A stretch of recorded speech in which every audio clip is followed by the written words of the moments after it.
Kembali lagi bersama kami di Partai X.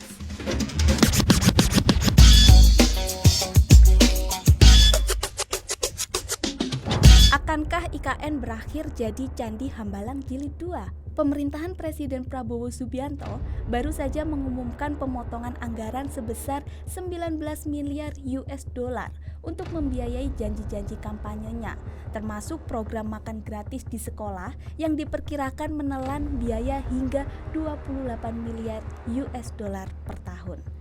Keputusan ini berdampak signifikan pada berbagai kementerian, termasuk Kementerian Pekerjaan Umum yang mengalami pemangkasan anggaran hingga 80%. Dampaknya, banyak proyek infrastruktur seperti jalan dan jembatan bisa terhambat dan proyek Ibu Kota Nusantara (IKN) pun tidak luput dari kekhawatiran serupa.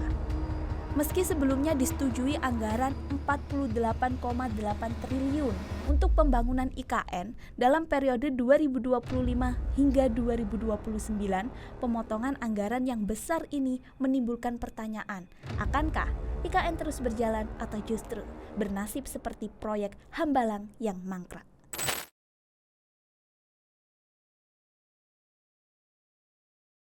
Proyek Hambalang adalah contoh nyata dari mega proyek yang gagal, ambisius, berbiaya besar, namun akhirnya terbengkalai akibat buruknya pengelolaan dan pergantian kepemimpinan. IKN juga merupakan proyek berskala besar yang menghadapi tantangan serupa, ketidakpastian kebijakan pemerintah, kesulitan pendanaan, dan kompleksitas eksekusi. Hambalang sepenuhnya dibiayai oleh APBN, tetapi mengalami masalah dalam pengelolaan anggaran yang berujung pada kegagalan proyek. Berbeda dengan Hambalang, IKN dirancang dengan model pembiayaan yang lebih mengandalkan investasi swasta. Namun, hingga saat ini masih menjadi tanda tanya besar apakah investasi tersebut benar-benar akan terrealisasi sesuai harapan.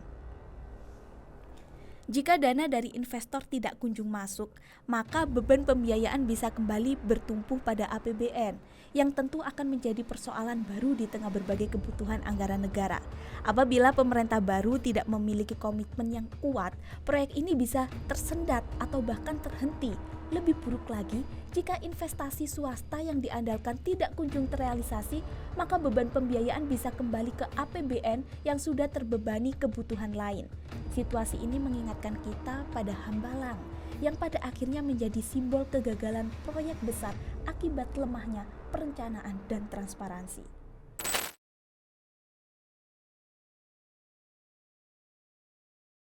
IKN memiliki beberapa perbedaan mendasar dibandingkan proyek Hambalang, terutama dari segi kepentingan nasional dan skala dampaknya. IKN bukan hanya sekedar proyek infrastruktur, tetapi merupakan perubahan struktural dalam pemerintahan Indonesia, yakni pemindahan ibu kota dari Jakarta ke Kalimantan Timur.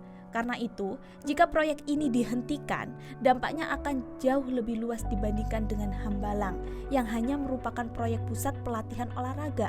Pemerintah juga telah memberikan dasar hukum yang kuat bagi pembangunan IKN melalui Undang-Undang Nomor 3 Tahun 2022 yang menjadikannya sebagai proyek strategis nasional yang memiliki legitimasi lebih jelas dibandingkan proyek Hambalang yang tidak memiliki perlindungan hukum serupa. Selain itu, pembangunan IKN sudah berjalan dengan sejumlah proyek infrastruktur pendukung yang mulai dikerjakan, seperti jalan tol, bandara, dan berbagai fasilitas dasar lainnya. Ini berbeda dengan Hambalang yang terhenti sebelum sempat beroperasi.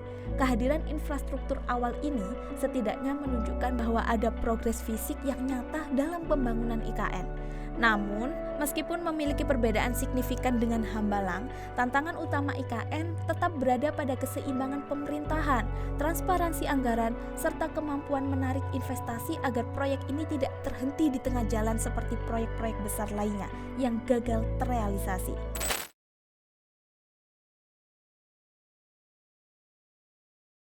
Meskipun memiliki perbedaan dengan Hambalang, tantangan utama IKN tetap ada, kesinambungan kebijakan pemerintah, transparansi anggaran, serta kepercayaan investor.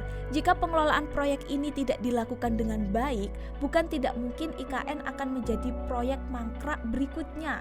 pemerintah harus memastikan bahwa proyek ini benar-benar bermanfaat bagi rakyat, bukan hanya menjadi ajang pencitraan pemerintah atau keuntungan bagi segelintir elit. Transparansi, pengelolaan yang efektif, serta dukungan dari berbagai pihak menjadi kunci agar proyek ini tidak berakhir menjadi Candi Hambalang Jilid 2. Pada akhirnya, pembangunan IKN harus sesuai dengan prinsip keadilan sosial bagi seluruh rakyat Indonesia. Jika proyek ini hanya memperkaya segelintir pihak atau tidak dikelola dengan baik, maka semangat pemerataan pembangunan yang menjadi alasan utama pemindahan ibu kota justru akan kehilangan maknanya.